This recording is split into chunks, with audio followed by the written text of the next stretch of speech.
अस्सलाम वालेकुम जी, मेरा नाम है मुदस्सिर और आप देख रहे हैं मुदस्सिर शहजाद यूट्यूब चैनल। दोस्तों, आज हम वीडियो में बात करने लगे हैं how to become a dean या फिर एकेडमिक एडमिनिस्ट्रेटर।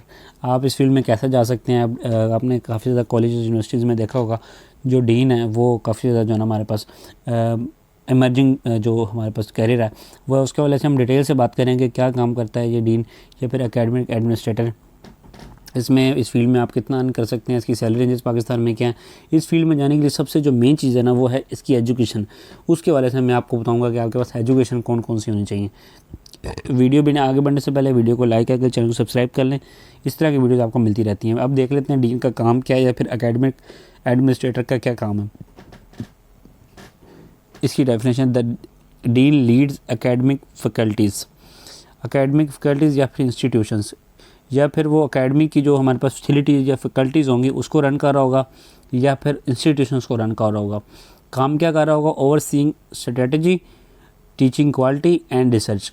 ये इसके बेसिकली 3 काम है। क्वालिटी को देखता है, उसकी टीचिंग की जो स्ट्रेटजीज यूज़ की जाती है उसको देखता है, और जो रिसर्च डेवलपमेंट है उसके वाले से देखता है किसी भी डिपार्टमेंट में जहाँ पर एज ए डीन वो काम कर रहा होता है वहाँ पर। ठीक है, एकेडमिक हमेशा ये पढ़ाई के ही हमारे पास शोबे जो है ना शोबा जाता है, वहाँ पर ही आपको जॉब मिलेगी। अब नेक्स्ट इसकी सैलरी रेंजेस के वाले से बात करते हैं। अगर आपको इसकी डेफिनेशन की समझ आ गई है ना, अगर आपको उसके मुकम्मल काम का नहीं पता चला ना, वीडियो में आगे जब देखते जाएंगे ना वीडियो को, आपको सारी चीज़ों के बारे में समझ लग जाएगी इंशाल्लाह। पाकिस्तान में मिनिमम 1,50,000 से लेकर 6 लाख प्लस तक आप इजीली इसमें काम कर सकते हैं। और पाकिस्तान में अगर देखा जाए तो पाकिस्तान में प्राइवेट सेक्टर्स में तो आप अच्छा खासा अर्न कर सकते हैं। उसके साथ साथ आप जब देखें गवर्नमेंट के हवाले से, गवर्नमेंट लेवल पर देखें तो आपको बड़े अच्छे स्केल पर ये जो जॉब है आपको मिल जाएगी और अच्छी सैलरीज आपको ऑफ़र की जाएंगी और फैसिलिटीज़ भी बहुत ज़्यादा होंगी। अब सबसे ज़्यादा जॉब्स आपको मिलेंगी ना जो लीडरशिप के रोल होते हैं ना हमारे पास यूनिवर्सिटीज़ में, जो मेन अगर देखा जाए तो वैसे कॉलेजेस में भी आपको मिल जाएगी, लेकिन जो मेन रोल है ना वो यूनिवर्सिटीज़ में मिलेगा आपको। लीडरशिप के रोल्स में जो है ना आपको इजीली जो है ना जॉब मिल जाएगी आपको। आप उनके साथ काम करेंगे लीडरशिप में जो यूनिवर्सिटीज़ की। Offer requires PhD and academic record. आपको अच्छा एक एकेडमिक आपके पास रिकॉर्ड होगा या फिर आपके पास डिग्री होगी ना उसकी PhD की, उसमें ही आपको फिर जो है ना ज़रूरत पड़ेगी आपको। इसके बगैर आप नहीं जा सकते। बहरहाल हम इसके एजुकेशन के सेक्टर्स में जो है ना मज़ीद चीज़ें डिस्कस करेंगे सेक्शन में। Influences academic policy, staffing and curriculum. जो हमारे पास डीन है ना उसका बेसिकली काम ये भी होता है, जो हमारे पास एकेडमिक पॉलिसी होती है ना उसको देखना, उसको इन्फ्लुएंस करना, स्टाफिंग करना, स्टाफ उसका पूरा हो, हर चीज़ के बारे में देखना। करिकुलम जो उधर पढ़ाया जा रहा है ना उसके बारे में उसको डिटेल से पता हो, उसको अगर अपडेट करना है, उसको अपडेट की ज़रूरत है यानी या उसको पढ़ाने का तरीका का चेंज करना है, ये सारी चीज़ें बेसिकली ये देख रहा होता है डीन ही। ठीक है, उसके बाद हमारे पास limited but high impact positions limited हैं। ये बात जो है ना आपको पता होनी चाहिए इस फील्ड में, लेकिन इसका जो इम्पैक्ट है वो बहुत ज़्यादा। जब आप एक दफ़ा इस फील्ड में लग जाते हैं या फिर इस फील्ड में आपको चले जाते हैं तो आपकी इंशाल्लाह जो ज़िंदगी है वो संवर जाती है, आपकी हर चीज़ जो है ना कंट्रोल में हो जाती है और बड़े लेवल पर आप फिर काम कर रहे होते हैं। ठीक है, अब इसका जो मेन सेक्शन है इस वीडियो का, सबसे इम्पोर्टेंट सेक्शन भी आप इसको कह सकते हैं, जो इस वीडियो के हवाले से स्पेशल है, जो अगर आप इस फील्ड में जाना चाहते हैं। अगर आप जिस नेक्स्ट जो सेक्शन हमारा होगा इंशाल्लाह उसके ऊपर भी हम बात करें। अगर आप इस फील्ड में चले जाते हैं तो फिर आपको जो है ना कौन सी स्किल्स की जो है ना ज़रूरत पड़ेगी। अब लेकिन अगर आपने इस फील्ड में जाना है, स्टार्टिंग है, तो सबसे जो बेस्ट चीज़ आपकी जो होगी वो एजुकेशन और स्किल्स होंगी जो आपको इस फील्ड में लेके जाएंगी। सबसे मेन चीज़, आप एजुकेशन के बगैर इस फील्ड में जा ही नहीं सकते। स्किल्स आप फील्ड में भी जाकर सीख सकते हैं, लेकिन विदाउट एजुकेशन आप इस फील्ड में नहीं जा सकते। आपके पास मिनिमम डिग्री जो डीन के हवाले से अगर आप फील्ड में जाना चाहते हैं तो आपके पास PhD होनी चाहिए प्लस एडमिनिस्ट्रेटिव एक्सपीरियंस।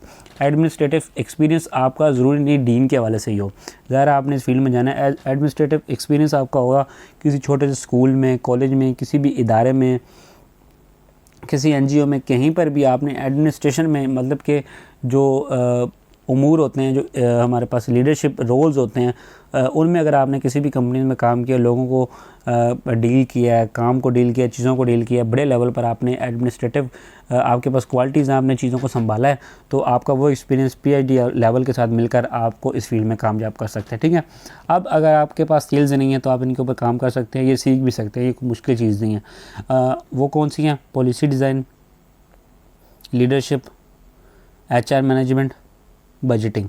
ये आपके पास स्किल्स बहुत ज़्यादा ज़रूरी हैं। आप इन स्किल्स के बगैर फील्ड में कामयाब नहीं हो सकते। अगर आपने पढ़ाई करके इस फील्ड में चले भी गए ना, अगर आपके पास ये स्किल्स नहीं है तो आप फील्ड से हो सकता है कि बजाय इसके कामयाब हो आपका डाउनफॉल भी स्टार्ट हो सकता है, क्योंकि बहुत ज़्यादा इश्यूज़ क्रिएट होना शुरू हो जाएंगे। ठीक है, तो इन चीज़ों के ऊपर जो है आपने लाजमी तौर पर काम करना है। अब पाकिस्तान में देखा जाए तो इसमें जो है ना इस फील्ड में जाने के लिए जो सबसे मेन जो चीज़ें हैं ना, वो आपको टिप्स एंड ट्रिक्स जो मैं आपको इस वीडियो में देने जा रहा हूँ, ये आपकी स्क्रीन के ऊपर है। आपने इसका स्क्रीनशॉट ले लेना है सबसे पहले, ये बहुत ज़रूरी है आपको आपके लिए आगे बढ़ने के लिए। दो सबसे पहली स्किल है उसको, बल्कि इसका स्क्रीनशॉट लें फिर इसको हम डिस्कस करेंगे। Build academic and leadership credentials. जब भी आपने इस फील्ड में कामयाब होना, आपके एकेडमिक और जो लीडरशिप की क्रेडेंशियल्स है ना, आपको हमेशा उसको अच्छी तरीके से बना के रखना है। ठीक है, एकेडमिक जो हमारे पास चीज़ें जितनी भी फॉलो की जाती हैं, जिस हवाले से आप जाना चाह रहे हैं, जिस प्रोग्राम है, जिस सब्जेक्ट के आप डीन बनना चाह रहे हैं, डीएन सॉरी कह रहा हूँ, तो आपने उसमें जो है ना लीडरशिप की क्वालिटीज़ को जो उसकी जो रिक्वायरमेंट है उसको आपने लाजमी तौर पर उसको अपने अंदर पैदा करना है, यानी एकेडमिक के हवाले से और लीडरशिप के हवाले से क्वालिटीज़ को जो है लाजमी तौर पर अपने अंदर पैदा करना है। उसके बाद participate in accreditation and quality reviews. ये एक्रीडेशन हमारे पास होता है किसी भी चीज़ का आपने मंजूरी करनी होती है। मिसाल के तौर पर जैसे हमारे पास सब्जेक्ट्स होते हैं, अगर आप सब्जेक्ट को चेंज कर रहे हैं, कोई बुक चेंज कर रहे हैं, कोई हमारे पास पैराग्राफ को चेंज कर रहे हैं, बुक्स का उसको पढ़ाने का तरीका का चेंज कर रहे हैं, कुछ भी कर रहे हैं, उसकी मंजूरी देना हमारे पास जो है ना, उसमें आपने लाजमी तौर पर बैठना है।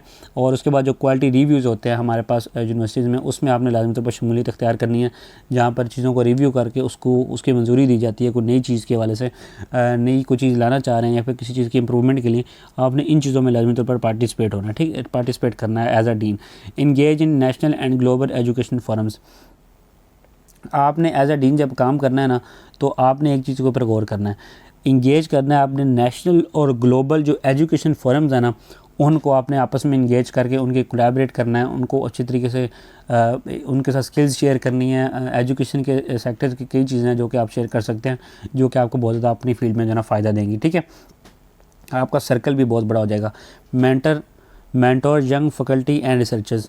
जब भी आपने इस फील्ड में काम करना है तो आपने हमेशा जो है ना यंग फैकल्टी को टारगेट करना है और जो रिसर्चर्स हैं उनको टारगेट करना है, और इनको उनका मेंटर आपने बन जाना रिसर्चर्स का, या फिर आपने यंग फैकल्टी के ऊपर जो है लाजमी तौर पर काम करना है, जो कि सबसे ज़्यादा आपको फ़ायदा देगी। और इसी फील्ड में जो आपके जो यंगस्टर हैं सबसे ज़्यादा आप ज़ाहिर है उन्हीं के साथ काम करेंगे। यूनिवर्सिटी में आपको जो है ना यंगस्टर्स ही हमेशा सबसे ज़्यादा मिलेंगे, तो वहाँ पर आपने उनको काम करना, उनको जो है ना फैसिलिटेट लाजमी तौर पर करना है। ठीक है, उन फैकल्टीज़ को। उसके बाद हमारे पास जो है ना इसमें एक और चीज़ भी हो सकती है, आपने जब एज अ डीन काम करना है तो आपको जो मेंटर लेवल है वो ये होगा कि आपने हमेशा यंग फैकल्टी को आपने ज़ाहिर कर रहे होंगे। उसके बाद रिसर्चर्स जो हमारे पास हैं बड़े लेवल पर जो काम कर रहे होंगे, रिसर्च वगैरह कर रहे होंगे, उनके साथ आपको काम करने का मौका मिलेगा, तो आपने वो करना है। ठीक है, उसके बाद नेक्स्ट बैलेंस रिसर्च टीचिंग और एडमिनिस्ट्रेशन। ये 3 स्किल्स बहुत ज़्यादा ज़रूरी हैं। इनको आप सीख भी सकते हैं, ये इस तरह की स्किल्स हैं, आप इनको सीख के बड़े अच्छी तरीके से जो ना समझ सकते हैं एक-एक करके। ठीक है, उसके बाद रिलेटेड फील्ड्स के बारे में बात की जाए तो हमारे पास जिन फील्ड्स में आप जा सकते हैं सेम एजुकेशन और सेम स्किल्स के साथ, वो हमारे पास वाइस चांसलर की फील्ड में आप जा सकते हैं, डायरेक्टर एकेडमिक्स, प्रिंसिपल, रजिस्ट्रार या फिर रिसर्च मैनेजर। आप इन 5 फील्ड में से किसी भी फील्ड में जो है ना ईजिली जा सकते हैं। तो उम्मीद है कि ये वीडियो आपको पसंद ही होगी। डीन के हवाले से या फिर एकेडमिक एडमिनिस्ट्रेटर के हवाले से कोई भी चीज़ मिसिंग लगी नीचे कमेंट कर दें, इंशाल्लाह उसके ऊपर मैं वीडियो बना दूंगा। मिलता हूँ फिर किसी अच्छी सी वीडियो में, तब तक दीजिए इजाज़त। अल्लाह हाफिज़।